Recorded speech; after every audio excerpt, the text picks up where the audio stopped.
know that part of story. It was hard for me to accept. And when I went and started consulting with different doctors, taking second opinions and whatnot, there were a different set of information coming in, and I was not able to choose what's the right course of action, because they usually give the guidance, and it's, as a patient, it's me who's going to make certain decisions. And I was stressed, I was anxious, I was at the lowest of the lows in my life, and I had to go for right breast mastectomy, and then followed by chemotherapy and radiation, and followed by deep flap reconstruction. I've shared this at multiple occasions. And it was a long 2-year journey. And when I had the surgery is when I realized I need some kind of physical therapy support that I need to start putting in place. And chemotherapy left me, crumbling, fighting for life. I had a very painful journey through it. I'm not going to go into the details. And then radiation left me with second-degree burns, lymph node swelling, and I was barely able to, move my arms on the right side where radiation was happening. And that's around the time when I met Becky first. Just before radiation, I think, I met her, and I knew what I was going to get into, and I scheduled appointments with her.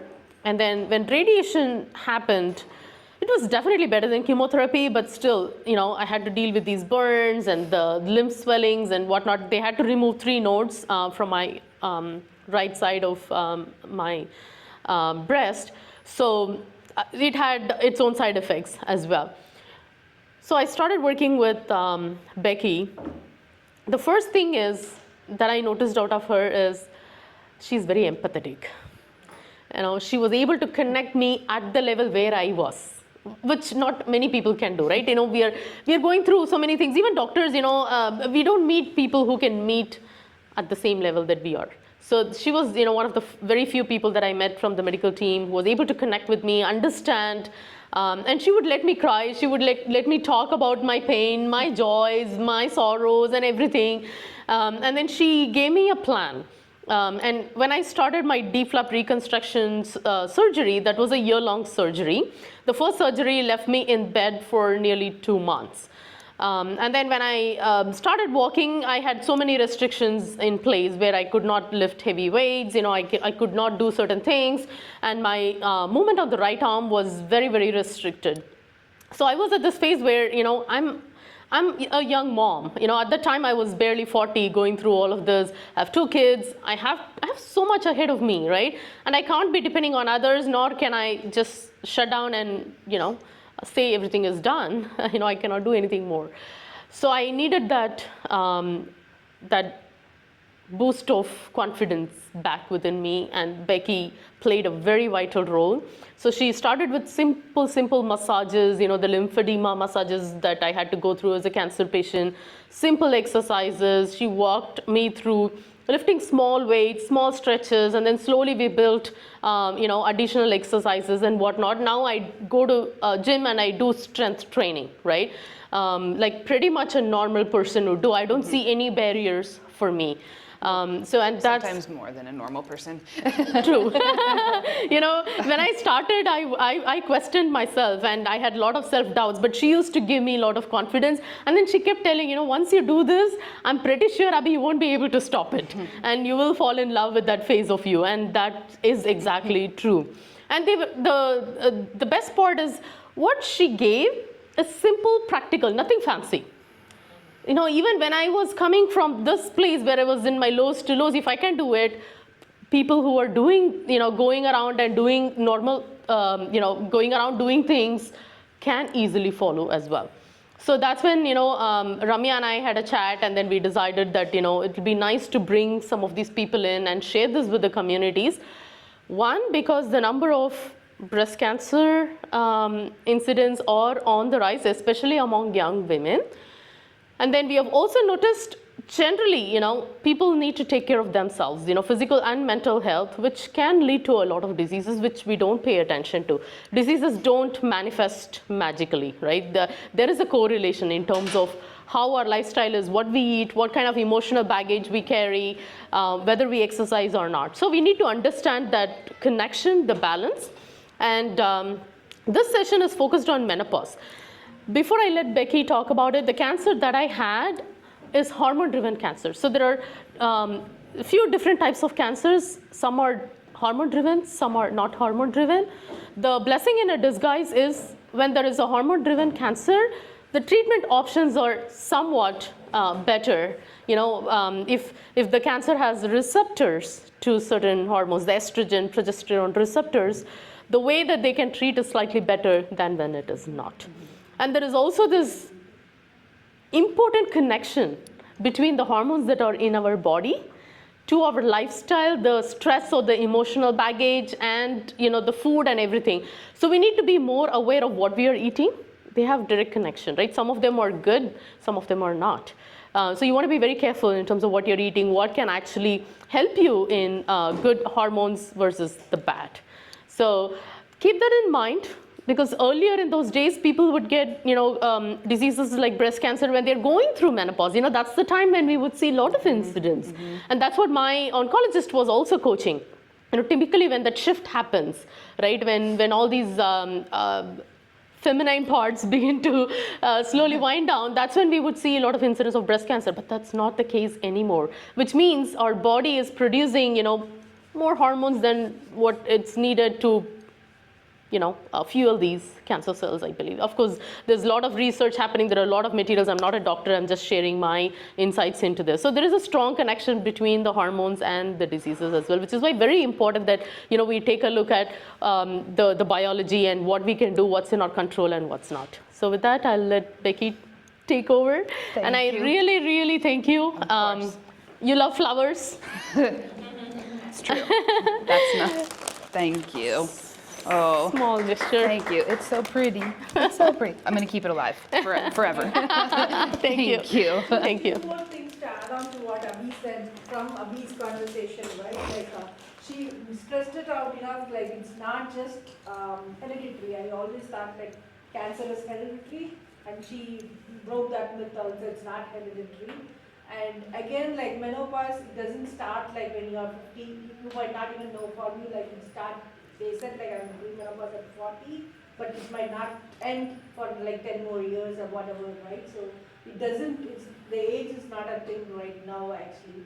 And those are the things like, the other thing with Becky is like she also gave us some tip exercises last time when we were here, so that also helped actually. And two other things to plug in with Flute and Feather. We are a non-profit organization and we are not charging for any of these things, but we do fundraisers too.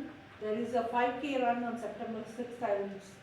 Again, like all the money goes to like a hospital back in India for underprivileged, which they treat for free actually. And this run is organized by a 13-year-old boy. He's been doing it for like almost like 5 years now, if I'm not wrong. So yeah, it's coming up on September 6th, the next thing actually. Yep. And one more thing which I and Abhi are discussing is about your physical, the therapist. Oh yes, my coach who played a huge role. So we want to do some mental awareness, mental health sessions so too. Hopefully in October, once you guys are back from summer vacation. So please do spread the word. We do want a lot of people to attend. It's not just for like Abhi, Flute and Feather or anything like that. It's just for like, we want a lot of women in our community or any community to be conscious. And our community women seems to be less conscious about themselves than everybody around them. We even care about our neighbors, but not about our neighbors. Absolutely true. And I really want to thank Sadhguru Jewelers here for sponsoring. We are going to do some raffles, and thank you for being here today. Thank you for giving me the opportunity actually. Like I was saying, Abhi, this feels very personal. My mother is going through this right now, the breast cancer thing. And I have heard many of my friends just at the age of around 30 getting the menopause. So yeah, it's a great awareness campaign which you guys are doing. So thank you for this opportunity. Yeah. Awesome. Thank you so much for being here and being one of our sponsors for raffle. Once the session gets started, we'll take some breaks in between and do the raffles. Yeah, sure. All right. Thank you for that intro. So I am a physical therapist, And one of the main things that us as physical therapists do is we worry about function and mobility and how mobility leads to function. So Abby set me up well with that intro. So in Abby's case, our goal was to maintain as much function and then restore as much function as we could after her chemo. She was very fatigued, weak, all the things, and here she is now. So yeah, I'm a PT nerd, so hopefully I make you all PT nerds by the end of this. So we're going to talk about menopause, and please ask any questions, add anything. I want to make this as much of a discussion as possible. So please feel free anytime. And thank you for having me and being here. So these are the things I want to kind of talk about. What is menopause? When does it happen? We kind of already touched on these things too. What's happening when we're going through it? What does it mean for daily life? Again, as a PT, that's what we worry about, is reality, daily life, function. How do we make that as good as possible? And then what can we do for ourselves? And my little disclaimer is that I'm not an MD, so I'm coming at this from my PT perspective, which is going to kind of tie back to all the exercise stuff we talked about last time. But just know there's some limitations that I didn't dive into because of that. But I know you know a lot about some of the biology, probably better than I do. And so if we want to go into that, I am happy to let that happen. So, all right. So, what is menopause besides a big scary word? So we've got the stages, and like Ramya mentioned, perimenopause actually starts 8 to 12 years before menopause actually happens. So menopause is really just that stamp in time after you haven't had a menstrual flow for 1 year. So really, menopause is the smallest, the technical menopause is the smallest chunk of all this. So we've got the perimenopause, and then once you've hit menopause, everything after that is postmenopause. So you can kind of see that nice decrease on the chart, and that's our estrogen. Just going very slowly or very fast away. So estrogen is a reproductive hormone. And so a few things that it does. So one of the things we actually mentioned already together, helps keep the skin moisturized and elastic. So when our skin starts to change, we can blame it on estrogen. Protects bone health. We will go into more of that later, but estrogen really important in bone stability. It's also going to affect our cholesterol and our cardiovascular systems. We'll come into more of that again too. And also helps regulate mood. Like we talked about a little bit earlier already, by affecting the levels of dopamine and serotonin. Those are kind of your happy hormones. So we probably know this, but maybe didn't know this, that estrogen affects those a lot. I think as women, we feel that on a regular basis. So the average age of menopause is 52. So that means perimenopause, maybe early 40s. Some people are lucky enough to start that in their mid-30s. I'm sorry for them.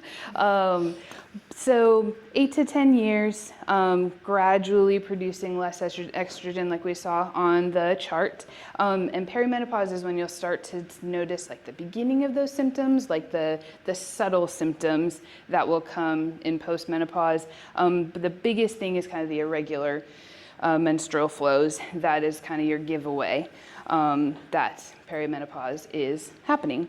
So again, menopause is that stamp in time when you've stopped having a flow for 1 year, when your ovaries are not releasing eggs because of that estrogen level. And again, average age 52.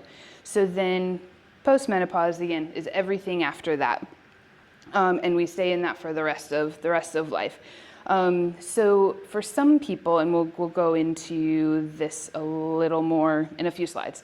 For some people, the symptoms of perimenopause end. For some people, they continue. For some, there's probably some things that escalate. There's some things that just become a little bit more mild. Everybody is so very different. That's what I have seen in real life, with the research and finding things. It is so across the board. So it's almost just like you're dealing with whatever you're going to get, and everybody's tools for managing it are going to be a little bit different as well. So the perimenopause, some more in depth of the symptoms, the hot flashes. Everybody has heard about the hot flashes if they have not experienced the hot flashes. I know in clinic when I'm working, a lot of the breast cancer patients, the medications they are on are basically throwing them into menopause like very fast. The rest of us get the benefit of 8 to 10, benefit, I'm not sure if that's the right word, but we get 8 to 10 years to kind of go through this. Those medications, you are thrown into it within weeks, months, very fast, days.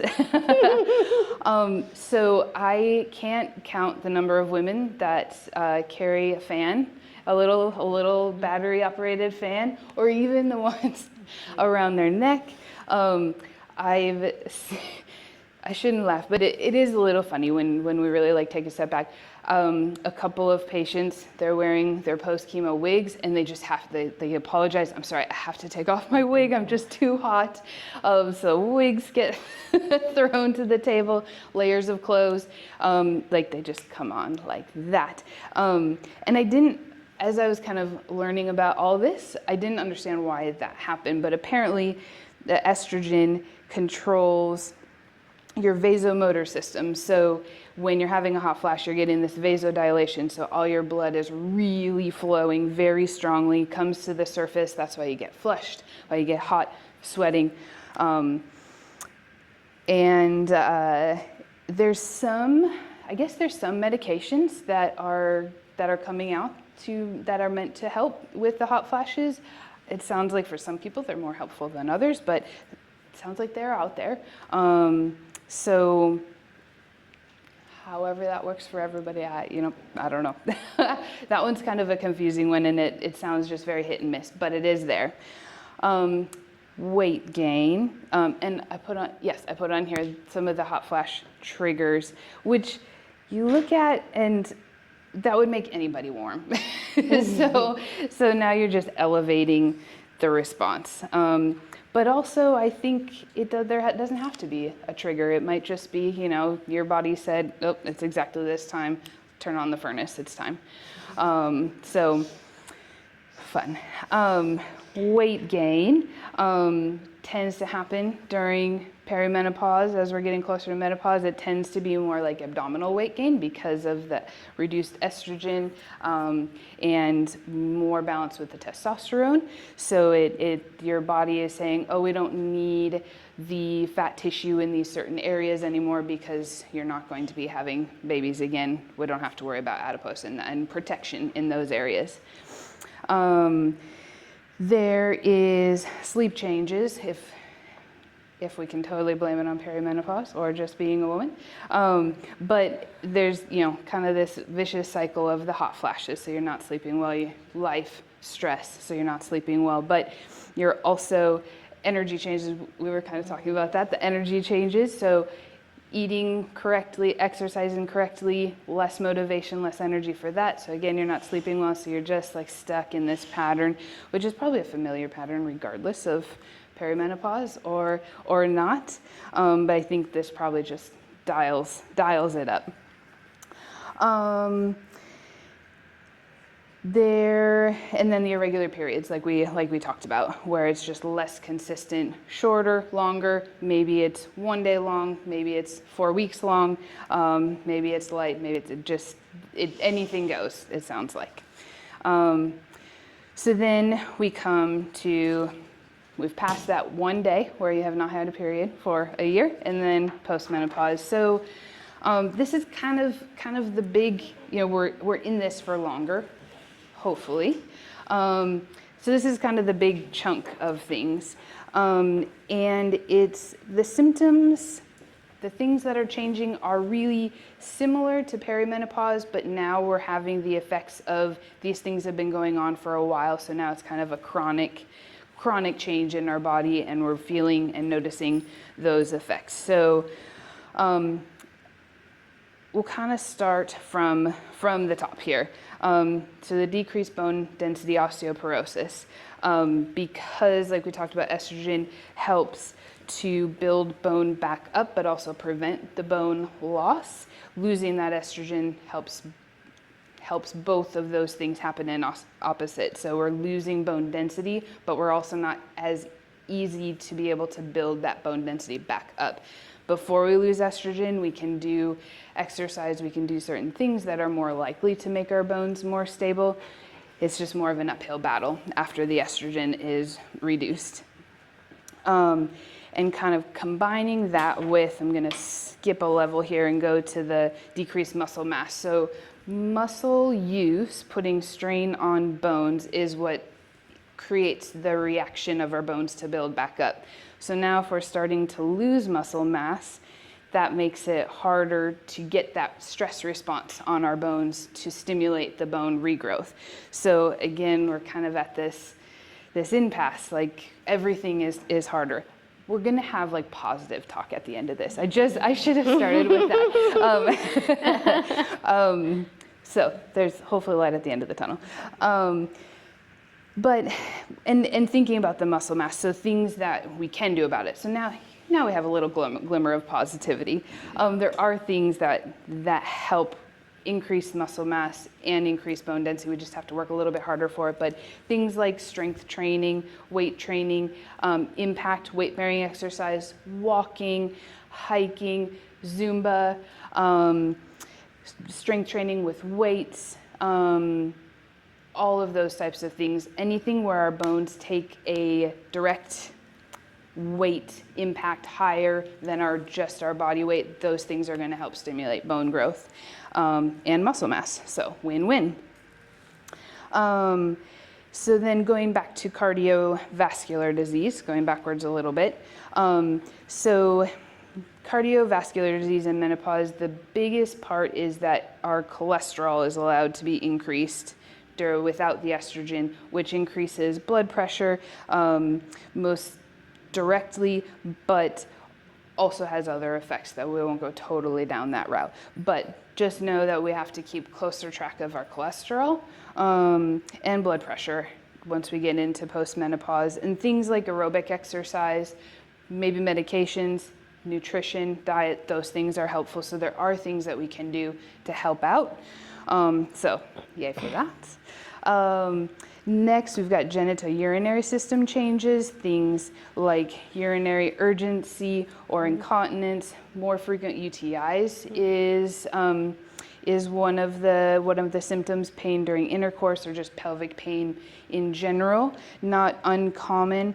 And my little plug for PT, their pelvic health physical therapists. If you don't know that they're a pelvic health therapist, now you do, and please take advantage of them if you need them, because they are amazing and they know everything, and they can change lives. I know that sounds drastic, but it's things that are hard to fix on your own, and they're just amazing. I'm gonna put it out there. If you need one, find one. Evergreen has them, and they will be a game changer. Mood changes, so going along with everything else, and we've got we talked about estrogen reducing affects dopamine and serotonin, but we also have to kind of blame this anxiety and depression on the changes that are happening, the lack of sleep. So again, those cycles, everything affects everything else. And we have mental health counselors, we've got therapists, those take advantage of those things, because that again helps everything else. And with exercise, with eating well, you've got more control over your mental health also. Physical aches and pains, we're going to talk more about that in a second because I'm a PT and that's all we talk about. But brain fog. I have to admit, I feel like through osmosis in preparing for this presentation, I have more word finding problems in the last 2 weeks than I have had. So I feel like I've through osmosis, now I don't know any words. So forgetfulness, and Abby made a joke about it last time we met, that you and your mom compete about who can be more forgetful, who's winning, or who's losing. Anybody at this point? I think kids bring brain fog. Yeah. Married brings brain fog. I'm a new mom, and after I had a very sharp memory. I used to boast about it, but now things are completely different. So the kids are second that. Well, and I think, kind of like tying everything together in multiple ways again, we've got the lack of sleep, the poor energy, and that's going to add to all this also and just amplify it. So so we start with forgetfulness before, then we move into menopause, and we don't know anything. Yes. Generally, does it just lead to higher blood pressure, or it can be the other way also?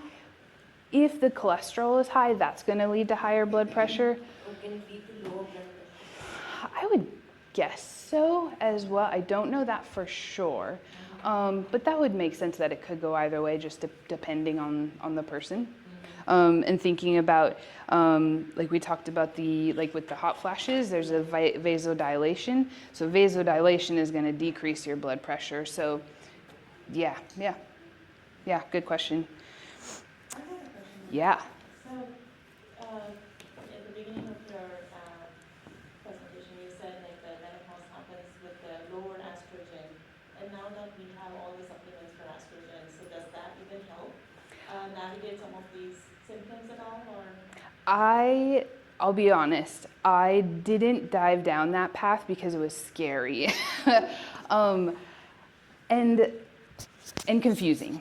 And there's also some controversial opinions about that. I think there's some mixed research on if the hormone replacement, if there are higher cancer risks with the hormone replacement. I think there's been a little bit of debunking with that, but I don't totally know because it's hard to keep up with. But I think for some people, yes, and maybe for some people, no. And I'll be honest too, when I was starting to research all this, like you go to Google and you look things up and you don't find a whole lot, but there's so much marketing. And I just wasn't quite sure how to feel about it. Like, am I just trying to be sold supplements? So I think it's like with a lot of medications, it will work for some people, not for others, but probably not with the same guarantee as some other types of medications, because the hormones are so affected by our own personal physiology. Probably some people are going to respond better than others. So that's a really long way of saying it depends on the person. But I mean, it sounds like there's options, and there's other pharmaceutical options, supplements, all of that. I think it's probably a very individual set of prescriptions and supplements and decisions, really.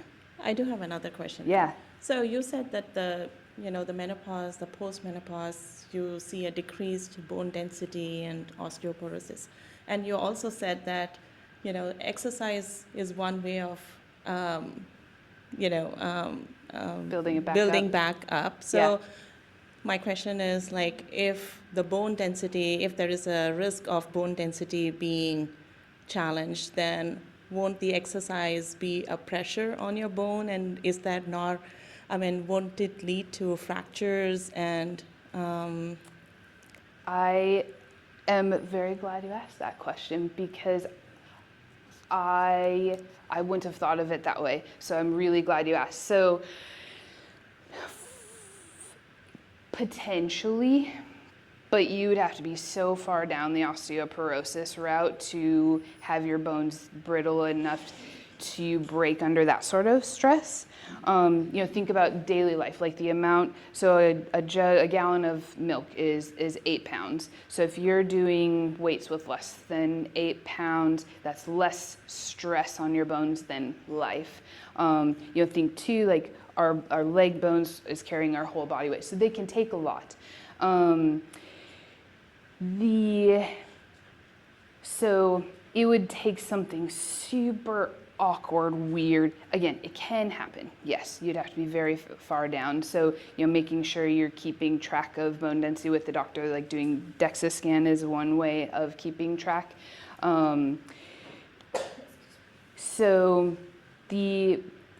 Lifting weights doesn't have to be so intense that you're risking that. And ideally, you're kind of building up with the weight, so your bones are adapting as you're increasing the impact you're taking from the weight training that you're doing, the strength training that you're doing. Does that answer? Okay. Does that make you feel more confident about doing? Yes. That's all I wanted. Additional feedback. Yeah. When I was going through chemotherapy, like she said, right, it induces the menopausal symptoms. So I had the risk of osteoporosis and I had terrible joint pain. And the medicine that I'm on, which is tamoxifen, I have to take it every day. That has risk of osteoporosis and, bone loss. But I feel with the training that I've been getting from her and with consistency, I'm actually more stronger than I've ever been in my life. So I think, you need to start early, of course, and of course having consultation with our doctors who can help put a plan together definitely helps. So I'm definitely proof that, once we are on the path of training and strength training, we can reverse some of these symptoms. Mm-hmm. Yep. Question in the microphone. So as young girls, we do not have estrogen, right? It's low, and we are still, bone density is fine, and we're running around and we are happy kids, right? Yeah. So how is that different for? I thought after menopause, it's only going to be happiness, and we're going to back to the young girl state, right? So, and we're talking about lower bone density and mood swings. Mm-hmm. And it's different for everybody. The higher you start with the bone density, the slower or less loss you'll have. The bone density when we're young is also more related to how the bones are shaping, not necessarily the density. They're a different. Bones are bendy when we're little, like you can tumble down 18 stairs and you're just like jello. So our bones don't go back to that. They just, I wish I had a picture. Like the bones inside are like a matrix. And when we're at our peak, that matrix is very dense and there's a lot of crossing and there's a lot of structure. So the way it changes losing the bone density is that matrix gets the connection points get thinner and there's less of that density. So we don't go back to like the bendy bones that are basically just like jello. So there's a kind of a different structure. Did that answer your question? Okay, yeah. Okay, so I have a question too. So you talked about perimenopause and the symptoms that start that phase, right? Would you say irregular periods is the main one there? Because I know it varies by person, but how can you really pinpoint? We all feel hot, some we gain weight for other reasons, right? Yeah. So how can one really tell when that's starting? Especially if you have regular periods. Yeah. You're not noticing any changes. Yeah. But you're at the age that's right, there like on the graph. The timing says. Right. I think it can be really, really subtle. And it's like a slow dial up. I know for myself about a year ago, just over a year ago, I was like just achy, my joints hurt. I had gained weight that I wasn't expecting to, and I could not lose it again. I went to my doctor, and I was, you know, your brain gets carried away. I was like, I've got some autoimmune disease. This is terrible.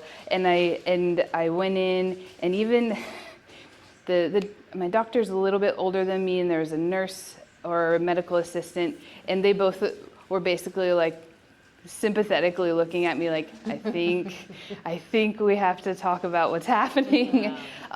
So like for me, that was those subtle things. And I think for everybody, it's subtle, but maybe in different ways. But the irregular periods is often the kind of conclusive, like, all right, now we're in the spin of things. As in the frequency with which you have the period, so rather than monthly, or is even the length of Even the length, even yeah, the length can yeah. change. Okay. Like I think sometimes it becomes really short, or you know, some months it's really long, or maybe it comes back 2 weeks later. So the timing, the heaviness, the everything, just like shake it up, and here's what Yeah. you get. Thank you. Yeah, I have a question of yeah, yeah. You know, even after delivery, because I delivered a few years back, I'm a new mom, so the regularity of period which it was before has become a little irregular, if I can say, in my own, like, what I used to experience before a child. Mm-hmm. So do you think I'm getting into, like, or people like me are getting into that, or is it just post-delivery kind of a thing which happens? Because I've heard this for a lot of new moms. I'm not the only one experiencing this, you know. Yeah. Yeah. So. I think there's, and I don't know exactly the time frame, but it is pretty common to have, you know, irregularity after childbirth. So it might not necessarily. My guess would be that because you delivered so recently, I don't think after having a baby it just like tanks. So it's probably more. Also, because these days we are having children when we are like, I'm in my mid-30s, Mm-hmm. you know. Mm-hmm. So if you see the chart also, like 35 to 45 is the perimenopause stage according to the chart. So Mm-hmm. it becomes really confusing to assess Yeah. if it is because of the post-delivery thing or it is because of the age we are in, you know. Right. So Yeah. that is my answer. Yeah. I think it is really confusing. and you know, for some people it's only 8 years, and you know, I'm guessing too some people it goes even faster than that, I would suspect. So yeah, we kind of just roll with it, and you're right, as we're having children later, does that put off menopause, or does that just mean we are having a baby at a point where we just don't have as much estrogen? I don't totally know that, but that would be interesting to know. Maybe I need to find that out. Good question. Any other questions or anything? You guys asked such good questions. Let's see. So we talked about brain fog, and we talked about how our sleep, our diet, our energy, all of that is going to affect that too. But what I didn't know until I was kind of putting all this together is the reason for why the brain fog happens is that estrogen, again affecting blood flow to the brain, is going to affect the production of certain neurotransmitters that prompt memory and language skills and concentration. So, and estrogen is linked to verbal word fluency and ability to find a word. Which I didn't realize that. I was just assuming that it was because we don't sleep well. So there's actually a reason for it, which makes me feel a little bit better about it. But it's interesting that it's so linked and so connected there. Oops, let's go back. Okay, so again, because I'm a total PT nerd, I have to talk about muscles and joints a little more specifically. But there's kind of there was a research article that I read, and this was a while ago, but I came back to it, and it said they're basically calling what we're experiencing as far as joint, bone, muscle pain as a musculoskeletal dysfunction. Like it could almost have its own diagnosis code. It won't, but it could almost. So estrogen helps control inflammation in our bodies. It helps reduce inflammation in our bodies. So as our estrogen decreases, our potential for inflammation is going to increase, and inflammation is what causes the majority of our aches and pains. So that's why the joint achiness and muscle pain happens, but it also makes us more vulnerable to things like tendinitis, frozen shoulder. Our joint cartilage is going to start to break down a little bit, so joint pain, arthritis, progression of those sorts of things, joint stiffness like that. I've been sitting for an hour, and when I stand up, I've turned to an 85-year-old woman in an instant, and it takes me 10 minutes to loosen up, so that we can also blame on estrogen and inflammation. And overuse injuries are super common with this inflammatory phase. So when you're getting into strength training and more exercise, when that progression is really important, and managing how much and how frequent you're doing. You have to allow yourself to heal essentially in between, because we're so much more vulnerable to overdoing it, and that is going to create more inflammation that our estrogen can't quite control as easily as it could before. So it leaves us more vulnerable to tendon and ligament injury, and that's going to decrease our mobility, decrease our exercise, increase our pain, decrease our sleep. And again, one of those nasty cycles. But as a PT nerd, PT can help with these things. So if you have those injuries, see your PT. So then we come again back to the sarcopenia, which is in the same way that it's difficult to build up our bone density, we have a harder time increasing our bone or our muscle mass and muscle strength. So we lose some of that muscle mass, making us a little bit weaker if we're not working to build that back up. That weakness of the muscle is what also can contribute to the bone loss, so we have to keep those things in balance. But having that loss of muscle mass, again, making us weaker, is going to eventually, the cycle is we can't move as well, we can't function as well, we can't like lift that thing of laundry, we can't lift the groceries the same way, we can't go up the stairs the same way. So keeping that strength is so important. Even if it's hard to do, it's so important. And then again, we come back to the osteoporosis and bone density again, and how even that can lead to pain, but it also can lead to like poor spine posture. So like, you know, when we're 97 years old, we're looking at the floor all the time, which is going to create pain, more inflammation, decreased function, all of those things. And the risk of fractures. Falls are super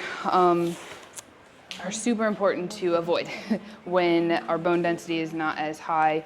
Fractures, a hip fracture in a certain age, you know, if you're above a certain age, say 80, a hip fracture has a really poor outcome. And it's weird to think that a hip fracture could progress to your death essentially, but you lose your momentum, you lose your strength, you lose your function, and it's just that nasty cycle from there. So again, as PTs, we think about hip fractures in this older crowd so much. So what do we want to go into? Okay, so this is my transition into exercise. All of these things on this slide we can work on with exercise, with strength training,